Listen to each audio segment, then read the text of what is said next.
प्यारे विद्यार्थियों, मैं डॉक्टर सतीश नारायण पांडे, प्रवक्ता राजकीय जूनियर इंटर कॉलेज गोरखपुर। आज हम कक्षा 12 गणित भाग 1 का अध्याय 2 प्रतिलोम त्रिकोणमितीय फलन, इस अध्याय का अध्ययन करेंगे। प्यारे विद्यार्थियों, इस अध्याय को हमने 3 खंडों में विभक्त किया है। इसको हम 3 लेसन में पढ़ाएंगे, जिसकी चर्चा मैं यहाँ कर दे रहा हूँ। भाग 1 में क्या है, भाग 2 में क्या है और भाग 3 में क्या है। आज हम भाग 1 अध्ययन करेंगे, खंड 1। इसमें क्या क्या है आप देखें। फलन एवं प्रतिलोम फलन, त्रिकोणमितीय फलन के प्रांत और परिसर, त्रिकोणमितीय फलनों एवं प्रतिलोम त्रिकोणमितीय फलनों का लेखा चित्र ग्राफ, प्रतिलोम त्रिकोणमितीय फलनों के प्रांत और परिसर डोमेन और रेंज, फिर है प्रतिलोम त्रिकोणमितीय फलन के मुख्य मान से संबंधित प्रश्नों को हल करना, और अंत में आपको गृह कार्य।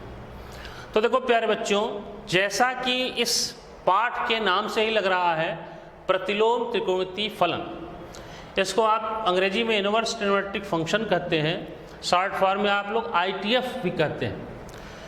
तो सबसे पहले 3 चीज आ रहा है, प्रतिलोम त्रिकोणमितीय और फलन। तो हम सबसे पहले फलन अध्ययन करें। तो आप कक्षा 12 के गणित में भाग 1 में अध्याय 1 में ही फलन के बारे में पढ़ चुके हैं, लेकिन फिर भी मैं थोड़ी सी चर्चा इस पर करता हूँ कि फलन होता क्या है। तो फलन का जो परिभाषा होता है, आपको मालूम है कि यदि हम 2 अरिक्त समुच्चय A और B ले लें, A के प्रत्येक अवयव का B से जो संबंध हो, अर्थात B के प्रत्येक अवयव में एक प्रतिबिंब बने। जैसा कि परिभाषा यहाँ क्या लिख दिया गया है कि अरिक्त समुच्चय A से अरिक्त समुच्चय B का संबंध F एक फलन कहलाता है। यदि समुच्चय A के प्रत्येक अवयव का समुच्चय B में एक और केवल एक, अर्थात यूनिक, जिसको आप कहते हैं अद्वितीय, मतलब एक का एक से ही प्रतिबिंब बने, ऐसा न हो कि एक का 2 बन जाए। जैसे इसमें उदाहरण दिया जाता है कि मान लो एक शीशा ले लिया जाए, दर्पण, जिसमें आप चेहरा देखते हैं, जो सामान्य हो, विशेष शीशा न हो। तो आप देखते क्या है, उस शीशा में अगर 2 लोग, 3 लोग, 4 लोग खड़ा हो जाएं, तो उनके सबके प्रतिबिंब उसमें बनते हैं। तो क्या कभी एक का 2 प्रतिबिंब बनता है? आप खड़े हो जाएं तो 2 प्रतिबिंब दिखाई पड़ेगा? नहीं। अगर सामान्य शीशा है तो ऐसा कभी नहीं होगा। और ये भी देखो आप, अगर बहुत बड़ा शीशा है और 2-3 लोग उसमें खड़े हो तो सामने खाली भी रहता है प्रतिबिंब में, लेकिन जितने लोग खड़े होते हैं उसमें प्रत्येक का उसमें प्रतिबिंब जरूर दिखाई पड़ेगा। ठीक वही चीज़ फलन में भी है। तो फलन, जैसा कि उदाहरण लेके यहाँ बताया गया है कि मान लो एक सेट 1 2 3 4 A है, दूसरा ABCD है। A को हमने इस तरह से सर्किल में बनाते हैं, गोले में 1 2 3 4 लिख दिया, और BABCDE लिख दिया। अब आप देख रहे हो A का प्रतिबिंब क्या बन रहा है? A, 2 का प्रतिबिंब C, 3 का प्रतिबिंब B, 4 का प्रतिबिंब D, और E खाली भी है। लेकिन हमारा विशेष महत्वपूर्ण बात यह है कि A का ऐसा कोई भी अवयव नहीं है जिसका प्रतिबिंब B में न बन रहा हो। दूसरा, A के किसी एक अवयव का 2 प्रतिबिंब नहीं बन रहा, और B में खाली भी है। तो इस तरह से फलन का जो पहला सेट होता है A, उसे हम प्रांत डोमेन कहते हैं।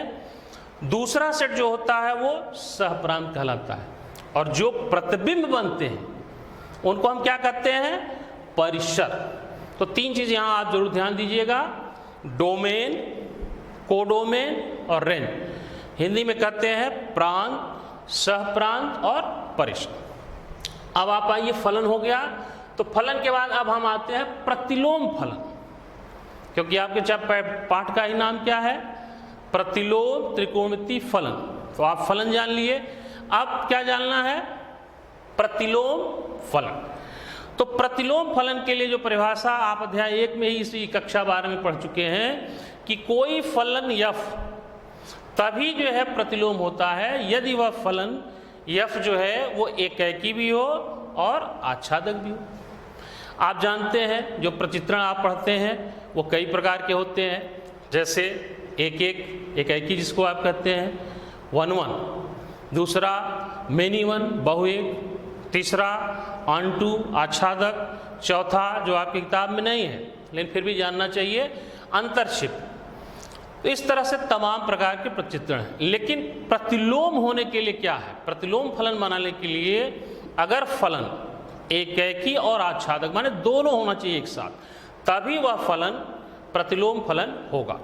तो अब देखो यहाँ प्रतिलोम फलन जब होगा तो देखो यहाँ आपको जैसे यहाँ एक परिभाषा बता रहे हैं कि एकाएकी क्या है, आच्छादक क्या है। एकाएकी का मतलब क्या होता है कि एक का एक से, और आच्छादक का मतलब जैसे आच्छादक शब्द आप लग रहे हैं कि छा जाना, मतलब उसमें कहीं कोई भी चीज बचे न, रिक्त न रहे। तो जैसे 2 सेट लिया गया, 1 2 3 4 ए ले लिया, A B C D B ले लिया।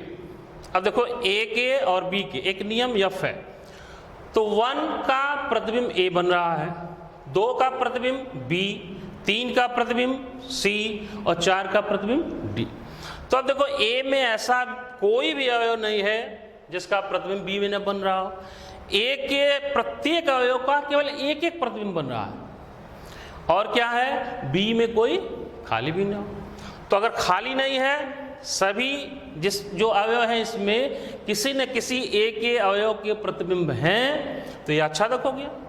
और एकाएकी क्या हो गया, एक का एक से है, तो इसलिए ये फलन क्या हो गया, एकाएकी और आच्छादक। अब अगर एकाएकी आच्छादक हो गया तो अब आप समझो जो त्रिकोणमिति होते हैं, त्रिकोणमिति में 6 फलन होते हैं आप जानते हैं, साइन, कॉस, टेन, कॉट, सेक, कोसेक। तो अब आप देखो कक्षा 11 में इन सब के बारे में आप पढ़ें। जो साइन फलन है या कॉस, टेन, जो भी त्रिकोणमिति फलन है जितने हैं, आप ग्राफ बनाए हैं। यहाँ मैं ये दिखाना चाह रहा हूँ कि साइन का जो हम ग्राफ बनाते हैं वो कैसे बनाते हैं, और फिर वो एकाएकी और आच्छादक है तब तो प्रतिलोम फलन मिलेगा, अगर एकाएकी आच्छादक नहीं है तो नहीं मिलेगा। लेकिन हमें चाहिए तो कैसे मिलेगा, फिर कोई हमें उसमें प्रतिबंध लगाना पड़ेगा। आइए हम उसी पर चर्चा करते हैं। सपोज करो साइन जो अपने स्वाभाविक प्रांत और परिसर में एकाएकी तथा आच्छादक नहीं होते। कैसे, उदाहरण देख लीजिए आप। साइन है, आप जानते हैं यहाँ ए जो हम समुच्चय ले रहे हैं बी, साइन का यहाँ एंगल होगा, उसका मान अगर हम 0 दे दें तो साइन 0 हो जाएगा। साइन π/3 कितना होता है, √3 π/2। साइन π/2 कितना होगा, 1। फिर साइन 2 π/3, अब देखो ये भी फिर √3/2 होगा। अब क्या हो रहा है कि जो साइन 0 लिया उसका भी प्रतिबिंब 0 मिल गया, जो साइन जो साइन π/3 लिया √3/2 बना, साइन 2π/3 लिया तो उसका भी क्या मिल रहा है, √3/2। तो दो अवयव जो हैं उनके एक ही प्रतिबिंब मिल रहे हैं। तो अगर 2 अवयव के एक ही प्रतिबिंब मिल रहे हैं तो एक से एक का नहीं हुआ, तो इसलिए वह एकाएकी तो नहीं हुआ। तो जब एकाएकी नहीं होगा प्रतिलोम फलन नहीं होगा। तो इसलिए बच्चों इसको पहले जानने के लिए अब हम सभी जो आपके ट्रिग्नोमेट्रिक फंक्शन हैं साइन कॉस, उनका हम डोमेन, रेंज जानना भी आवश्यक है, और इसे आप कंठस्थ भी कर लें। अगर आप कंठस्थ नहीं करेंगे तो सवाल लगाने में बहुत ही कठिनाई होगी। जैसे साइन जो होता है ये पहले वाला डोमेन, दूसरा वाला रेंज। तो साइन रियल नंबर कुछ भी आप लेते जाइए, आप लेते हैं कि π/2, π/3, π/4 जितना भी डिग्री चाहते हैं आप उसको कन्वर्ट करके लेते हैं, सबका मान -1 to 1 आता है। -1 से 1 मतलब क्लोज इंटरवल है, बड़ा ब्रैकेट का मतलब क्लोज इंटरवल। तो क्लोज इंटरवल का मतलब बंद अंतराल हिंदी में कहते हैं कि -1 से लेकर के 1 तक, इसी के बीच में साइन के कुछ भी डिग्री या रेडियन आप ले लें तो उसके मान क्या आएंगे, -1 से 1 के बीच में। इसी तरह से कॉस क्या है, इसका भी डोमेन क्या है, रियल नंबर। रेंज क्या है, -1 to 1। अब देखो tan का जो डोमेन लेंगे, अब आप जानते हैं कि tan के जो आप मान पढ़ते हैं कक्षा 11 10 सब में पढ़ चुके हैं कि tan 90 डिग्री जब आप निकालते हैं माने tan π/2, तो उसका मान अनडिफाइंड हो जाता है, इनफाइनाइट जिसे आप कहते हैं, तो उसको हम नहीं लेते हैं डोमेन में। तो R में से जितने भी π/2 के विषम गुणज होंगे वो हम निकाल दें, तो जो बचेगा वो हमारा tan का डोमेन हो गया, रेंज क्या है R हो जाएगा। इसी तरह से कॉट में देखो n पाई पर भी कॉट क्या हो जाएगा, अनडिफाइंड हो जाता है। इसलिए रियल नंबर में से, इसके डोमेन में से n पाई अगर हम निकाल दें तो जो बचेगा वो डोमेन है और बाकी रेंज। इसी तरह से आपके सामने यहाँ सेक का दिया है, कोसेक का दिया है, इसको आप कंठस्थ कर लें, तभी आप अपना सवाल अच्छे ढंग से लगा सकते। अब देखिए, यदि हम f एक फलन लें x/y, इस प्रकार की fx बराबर y, f is mapping from x to y, इस प्रकार कि fx इसका जो डोमेन है उसका प्रतिबिंब क्या हो रहा है y, एक एकैकी तथा आच्छादक हो, तब हम एक अद्वितीय फलन, एक दूसरा फलन भी ले सकते हैं या प्राप्त होगा, g is mapping from y to x।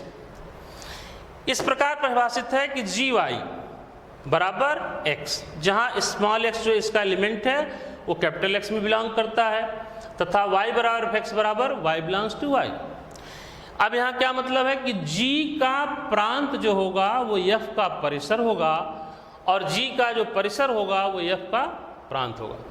तब हम कहेंगे कि g फंक्शन जो है हमारा, ये f फंक्शन का क्या है, इनवर्स, अर्थात g equal to f inverse, मतलब प्रतिलोम मिल गया। g f का क्या है, प्रतिलोम हो गया। तो देखो यहाँ जैसे g बराबर अगर हम f इनवर्स लिखें तो g इनवर्स निकालें तो इसका इनवर्स हो जाएगा, फिर f मिल जाएगा। तो इस तरह से इसको हम प्रतिलोम फलन को परिभाषित करते हैं। अब आप आगे आ जाएं, साइन का ग्राफ, सभी आप 6 ग्राफ कक्षा 11 में पढ़ चुके हैं, फिर भी एक मैं बता रहा हूँ आपको, शेष आप खुद ही देख लेंगे, इसमें लिख तो दिया है लेकिन आप पढ़ लेंगे। देखो साइन फलन जो है y बराबर साइन x, ये आपका फलन है, यहाँ x मान लिया जाएगा, तो x अगर हम 0 ले लें तो साइन 0 कितना होगा, 0 हो जाएगा। x π/2 ले लें तो साइन π/2 कितना होगा, 1 हो जाएगा। पाई ले लें 0 हो जाएगा। ये सब मान तो आपको याद होगा, तो उससे हम ये बना रहे हैं, तो जो इसके डोमेन है इसको हम x अक्ष पर ले रहे हैं, मतलब हम क्या मान दे सकते हैं और क्या मान प्राप्त होगा उसको y अक्ष पर। तो इसका रेंज क्या है, -1 to 1। कुछ भी मान आप लेंगे तो क्या होगा, इसी -1 और 1 में बिलोंग करेगा। अब यहाँ एक चीज़ आपको बताना है, जैसे अब देखो अगर हमें ये दिखाना है कि एकैकी और आच्छादक है, तो पहले आप ये समझिए कि अगर यहाँ हम ये ले लें, जैसे आप देखो यहाँ एक लाइन खींच दें पैरेलल, तो देखो इसी वैल्यू पर, ये जो वैल्यू है और ये वैल्यू, इस वैल्यू पर और इस मान पर, दोनों मान पर इसका समान मान मिल रहा है। इसलिए क्या होगा, अगर हम इसको इस तरह से काट दे जाएं तो हर जगह 2 मिल रहा है, तो दो वैल्यू का एक ही प्रतिबिंब मिले तो एकैकी तो होगा नहीं। तो एकैकी करने के लिए हमें करना क्या होगा, ये देखना होगा कि क्या हम इसमें ले कि ये दोबारा न आवे। तो अब आप ध्यान दीजिए, अगर यहाँ हम देखो ये हिस्सा ले लें, यहाँ से π/2 से और π/2 तक, इसको इस तरह से भी लाइन खींचें या इस तरह से खींच दें, तो आप देखो इसके बीच में ये एक ही जगह सबको काट रहा। तो जब एक ही जगह काटेगा तो इसका मतलब एक मान जब आप देंगे तो उसके करस्पॉन्डिंग केवल एक प्रतिबिंब बनेगा।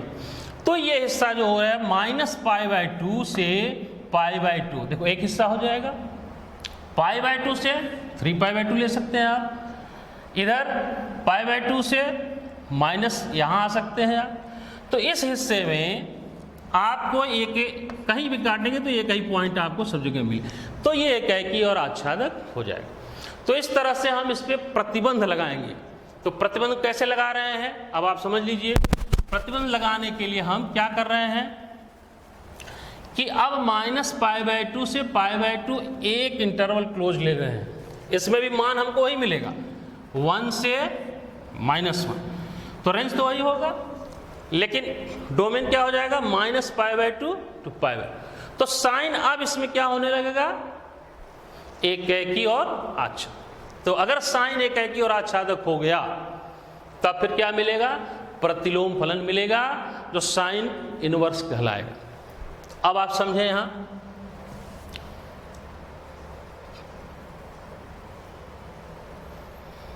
साइन यहां लिख दिया गया है, इसी को हमने बताया आपको कि -π/2 to π/2 में प्रतिबंधित कर दीजिए। इससे आगे भी आप ले सकते हैं -π/2 to π/2, π/2 to 3π/2, -3π/2। तो इस इंटरवल में साइन फलन हमारा क्या होगा, एकेकी और आच्छादक हो। तो अगर एकेकी और आच्छादक होगा तो फलन प्रतिलोम फलन मिलेगा। तो इसलिए अब आप एक चीज और देखो कि साइन का जो प्रतिलोम लिखा जाता है इस तरह से साइन इनवर्स, इसको आर्क साइन भी कहते हैं। ये आर्क साइन अगर लिख दिया तो इसका भी अर्थ क्या होगा, साइन इनवर्स। तो अब जो हम तोड़ रहे हैं साइन इनवर्स यहां परिभाषित करेंगे। देखिए साइन इनवर्स, अब इसका डोमेन क्या होगा, अब आप जान रहे हो जब कहा गया कि जी का प्रांत एफ का परिसर और जी का परिसर एफ का प्रांत, तो अब यही चीज वहां जो आपका रेंज था अब यहां डोमेन हो गया -1 to 1, और रेंज निकालने के लिए आपने प्रतिबंध लगाया -π/2 to π/2, और आगे वाले में भी होगा। लेकिन अगर कुछ दिया नहीं है तो इसको हम कहते हैं मुख्य मान। -π/2 to π/2 क्या होगा, प्रिंसिपल वैल्यू। तो अगर आपको प्रश्न में आता है कि साइन इनवर्स 1/2 का मुख्य मान ज्ञात कीजिए, तो जो मान आप निकालेंगे उसमें देखेंगे कि -π/2 से π/2 के बीच में ही वो मान आना चाहिए। अब यहाँ आप देख लो, अगर साइन इनवर्स साइन x बराबर क्या होगा, x, इसको आगे अभी आपको दूसरे खंड में समझाया जाएगा। यहाँ एक चीज देख लो कि अगर y बराबर साइन इनवर्स x है तो हम साइन इनवर्स को इधर कर देते हैं तो साइन y बराबर x मिलता है। अब आप देख लीजिए यहाँ y बराबर fx एक व्युत्क्रमणीय फलन है, तो x बराबर क्या हो जाएगा, f इनवर्स y, ये होता है। एक चीज यहां हमने लिखा है sine inverse x can not equal to 1/sin x। इस पे जरा ध्यान दीजिए आप कि साइन, बहुत छात्र इसमें गड़बड़ करते हैं, sine inverse sine inverse 1 sine inverse x sign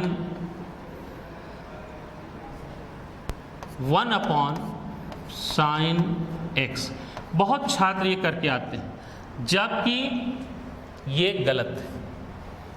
sign inverse x 1/sin के बराबर कभी नहीं होता। इसके लिए क्या करना होगा आपको कि अगर इस तरह से दिया हो कि साइन x का पावर -1 या इनवर्स, तब इसको आप लिखेंगे 1/sin x।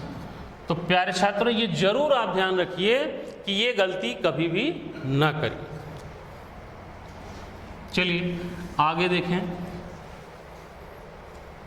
ये देखिए साइन x का ग्राफ आपको हमने समझा दिया। अब साइन इनवर्स x आपके सामने है। अब इसका देखो बदल गया, x अक्ष हो गया, y डैश। अब इसका जो डोमेन आप लेंगे 1 से -1, और रेंज क्या लेंगे, यहां से देख लीजिए, ये हिस्सा जो आपका है यहाँ ये और ये, यहाँ ये थोड़ा हाईलाइट है, यहाँ देखिए -π/2 to π/2 यहाँ दिखाई पड़ रहा। तो इसको आपको ध्यान देना होगा, तब जाके आप कुछ कर पाएंगे। अब देखो यहाँ इन दोनों ग्राफ को आप याद करिए कि जो अभी आप ये लिखे थे, यहाँ साइन x का ग्राफ ये था, और इसको ले लीजिए आप ये, इन दोनों को अगर एक साथ मिला दें तो देखो ये साइन x और ये साइन इनवर्स x। अब अगर यहाँ y बराबर mx एक लाइन खींच दें, जहां देख रहे हो m का मान 1 हो गया, y बराबर ये, तो देखो बिल्कुल सेम दोनों तरफ फिगर आ रहा है, सिमेट्रिक, मतलब ये दर्पण का काम कर रहा है। आगे आप देखें, साइन फलन के समान ही कोसाइन फलन का भी बात होता है। प्यारे बच्चों, आप इसको भी जान रहे हैं, कोसाइन फलन भी क्या है, उसका डोमेन रियल नंबर है और रेंज क्या है, क्लोज इंटरवल -1 to 1। यहाँ भी आप देख रहे हैं, जैसा यहाँ फिगर बनाया गया है, कि यहाँ भी एक ही नहीं हो रहा है। क्यों नहीं हो रहा है, आपको समझ में आना चाहिए कि देखो, अगर इस तरह से हम खींचते जाएं तो फिर दो दो पॉइंट हमको मिलते जा रहे हैं। यहाँ खींच दें तो मिल रहे हैं, यहाँ भी खींच दें तो दो दो पॉइंट मिल। इसी को प्रतिबंधित करने के लिए हमें क्या करना होगा, ये देखना होगा कि कहाँ से कहाँ तक हम चलें कि केवल एक ही पॉइंट मिले। तो ध्यान देना, यहाँ लिखा गया है, जैसे ये आप देखो, ये है 0 और ये है पाई। अब यहाँ ध्यान दो, इसको अगर हम यहाँ से यहाँ तक ले लें तो आप देखो, यहाँ कहीं भी हम कोई लाइन खींचें तो ये 2 बार मान नहीं दे रहा। तो प्यारे बच्चों, अब इसका जो रिस्ट्रिक्शन लगाएंगे, प्रतिबंध लगाएंगे, कहाँ से कहाँ तक लगाएंगे, 0 से पाई, पाई से 2 पाई, 0 से -पाई, -पाई से 2 पाई। इस तरह से इसमें हम प्रतिबंध लगाएंगे। और आपको यहाँ इसका इन्वर्स का ग्राफ यहाँ आपके सामने, तो इसका भी जो हम परिभाषा देते हैं ये आपके सामने है कि cos इनवर्स -1 to 1, कहाँ से, 0 to पाई। अब ये इसका क्या हो गया, डोमेन, और ये किसका हो गया, रेंज। इसी तरह से एक आप tan वाला भी समझ लें, और बाकी 3 जो है cot, sec, cosec, ये आप स्वयं कर लेंगे। tan में भी आप देखो, इसका जो डिफिनीशन आपको बताया गया था कि जो डोमेन होता है, रियल नंबर में से π/2 के विषम गुणज को अगर हम माइनस कर दें तो डोमेन हो जाएगा, और जो यहाँ रेंज आएगा, टेंजेंट फलन का प्रांत -π/2 में सीमित कर दें। यहाँ से भी आपको दिखा रहे हैं कैसे होगा, परिसर तो r होता है। तो अब आप देख लें यहाँ ये, अब जैसे यहाँ से यहाँ तक अगर हम ऐसे खींचें, कहीं भी ले लें ऐसे, तो देख रहे हैं 2-2 जगह काट रहा, इधर ले लें तो 2-2 जगह काटेगा। इसलिए इसको अवॉइड करने के लिए हमें क्या करना होगा, देखना होगा कि कहाँ एक का एक मान मिलेगा। तो इसके लिए इस तरह से ढूंढना होगा। देखिए, यहाँ से यहाँ तक वाला अगर हिस्सा ले लिया जाए, ये -π/2 to π/2, तो अब देखो यहाँ अगर हम इस तरह से खींचते जाएं, यहाँ तो खींचना नहीं है हमें, देखो यहाँ से लेके यहाँ तक, तो आप देख रहे हैं कि सब जगह एक पॉइंट ही हमें मिल रहा है। इधर से भी खींच लें तो ये लाइन एक जगह ही इस ग्राफ को, इस रेखा को काट रहा है। तो इसका मतलब इस इंटरवल में क्या हो जाएगा, एक ही हो जाएगा। एक चीज ध्यान दीजिए कि -π/2 और π/2 पे ये डिफाइन है नहीं, क्योंकि यहाँ से ये ऊपर जा रहा है और ये नीचे जा रहा है, बहुत क्लोज्ड है। लेकिन आप π/2 और -π/2 को नहीं लेंगे, तो इसलिए यहाँ क्या लगाते हैं, ओपन इंटरवल। अब प्यारे बच्चों देखो, इसी का रिस्ट्रिक्शन जो लगेगा -π/2 to π/2 ओपन इंटरवल, मतलब -π/2 π/2 नहीं लेना, उसके बीच वाला लेना। फिर π/2 से 3π/2 ये भी ओपन इंटरवल। इस तरह से इसमें हम tan को एकाएकी और आच्छादक बना सकते हैं, और इस आधार पर tan इनवर्स हमें प्राप्त हो जाएगा। तो tan इनवर्स का डिफिनेशन क्या मिल जाता है, अब देखो -π/2 π/2, और डोमेन क्या हो गया, रियल नंबर। तो -π/2 से π/2 जो हम ले रहे हैं रेंज, यही हमारा प्रिंसिपल वैल्यू, और इसका tan इनवर्स का ग्राफ यहाँ है। बाकी 3 ग्राफ आप इसी तरह से देख लेंगे, जैसे कि आप यहाँ लिखा गया है। कॉट का हमने बना दिया है, ग्राफ है, इनवर्स कॉट इनवर्स x है। इसी तरह से देखें सेक का है। तो ये प्यारे विद्यार्थियों, आप इसको नोट कर लेंगे, पढ़ लेंगे। अब आते हैं हम ये इनवर्स फंक्शंस के जो डोमेन है और रेंज है उसके बारे में।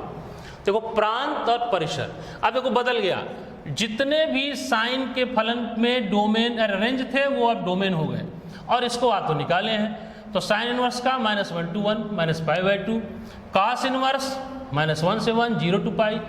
अब देखो इसी को रटना बड़ा आसान है क्योंकि सिमेट्रिकल है। अब टेन इनवर्स में जब आप पाएंगे तो ओपन इंटरवल हो जा रहा है साइन वाला, और रियल नंबर डोमेन है। यहाँ कॉट इनवर्स में डोमेन रियल नंबर और ये ओपन इंटरवल 0 to π। तो इस तरह से इसको आप कंठस्थ कर लेंगे, तभी आप आगे कुछ कर पाएंगे। अब आप देखें प्रश्नावली 2.1 के प्रश्न। अब प्यारे बच्चों, ये साइन इनवर्स -½ के मुख्य मान को ज्ञात कीजिए, ये आपसे कहा जा रहा। तो इसमें करेंगे क्या, हम लिखेंगे यहाँ हल। तो हल आप लिख लें। आप क्या कहेंगे, मान लिया कि y बराबर साइन इनवर्स -½ तो अब आप परिभाषा से जान रहे हैं, ये साइन इधर आ जाएगा, तो इम्प्लाइज दैट साइन y बराबर -½ अब आपको सोचना होगा कि साइन y तो रहने दें और माइनस भी रहने दें। अब अगर हम माइनस रहने दें तो अब आप यहाँ देखिए क्या करना होगा, हाफ किस एंगल में होता है, तो माइनस अभी रहने दीजिए, हाफ साइन किस डिग्री में होता है, तो किस डिग्री में होता है, 30 डिग्री। 30 डिग्री का मतलब π/6, तो π/6 आप यहाँ लिख दें। तो क्या हो जाएगा, बराबर माइनस साइन π/6। अब आप फार्मूला जानते हैं कि sine theta minus theta equal to minus sine theta. तो अगर इसका हम प्रयोग करें तो अगर ये माइनस है तो ये अंदर जाएगा, तो क्या हो जाएगा, sine y equal to sine -π/6। तो इस तरह से हमें मान क्या मिल गया, y का मान -π/6। तो आप क्या लिख देंगे, इसलिए साइन इनवर्स -½ इक्वल टू -π/6, यही आपका आंसर। लेकिन अब ध्यान दीजिए कि साइन इनवर्स का जो इंटरवल होता है वो कहाँ से कहाँ तक होता है, -π/2 to π/2। तो देखिए इसके बीच में ये है, इसलिए आपका उत्तर सही। अब आप देखिए अगला प्रश्न देख लीजिए, कॉस इनवर्स -½ तो अब इसमें देख लें आप,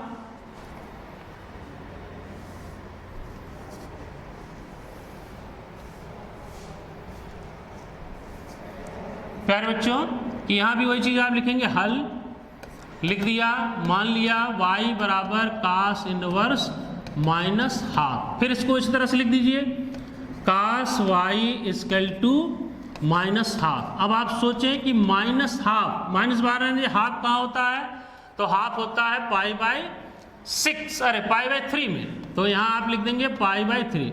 लेकिन अब देखो यहाँ cos y आ गया, माइनस cos π/3 आ गया, तो अब आप माइनस मान नहीं लेंगे, तो क्या करेंगे, cos y इक्वल टू, अब देखो यहाँ फार्मूला होता है, आप जानते हैं कि cos π - θ इक्वल टू -cos θ, तो उसी रूप में लिख देंगे cos π - π/, तो आप देखो अब ये फार्मूला उसी तरह से बन गया, cos π - θ से माइनस, तो यहाँ माइनस आ जाएगा। तो अब इसको हल कर लें, 3 × 3 में से 1 गया 2, तो cos 2π/3।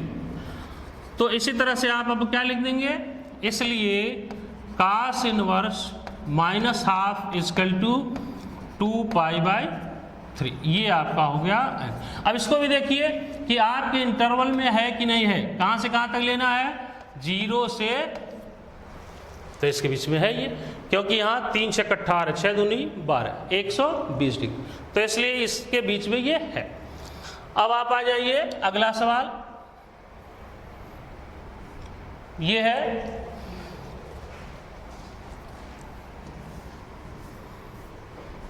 इसमें देख लें प्यारे बच्चों, इसमें भी आप लिखेंगे वही चीज, हल। अभी ये 2 मान आपको हमने निकाला है, पिछले प्रश्न में, तो उसी से लिख देते हैं। वैसे अलग अलग तरीका क्या है, सबको अलग अलग मानिए। यहाँ मानिए कि y1 equal to tan inverse 1, फिर y1 का मान निकालिए। y2 बराबर मानिए दूसरा फलन cos इनवर्स माइनस हाफ। इसी तरह से y3, तीनों निकालना पड़ेगा। तो निकाल के जब आप रखेंगे तो क्या हो जाएगा, tan इनवर्स 1 का मान जो निकालिए cos inverse minus half plus sine inverse minus half. तो tan इनवर्स 1 इसका मान कितना होता है, π/4। इसका मान अभी आप निकाले हैं 2π/3 और इसका मान आपने निकाला है π/6। तीनों का एलसीएम ले लीजिए तो कितना हो गया, 4, यहाँ हो जाएगा आपका 12। तो 4 तियाँ 12 तो 3π, 3 चौके 12, 4 दूना 8π और 6 दूना 12 माइनस 2π। तो 8 3 11 में से 2 गया 9π/12। काट दें इसको, हल कर लें। 3 त्रिका 9 और 3 चौके 12। ये आपका हो गया आंसर या उत्तर जो लिखते हैं। प्यारे बच्चों आगे देख लें, इसमें सीधा सीधा आपको लिखा है कि साइन इनवर्स x बराबर y, तो y का मान क्या होगा। अब आप जान रहे हैं कि y आपको रेंज पता करना है। रेंज क्या होगा साइन इनवर्स x का, -π/2 टू π/2।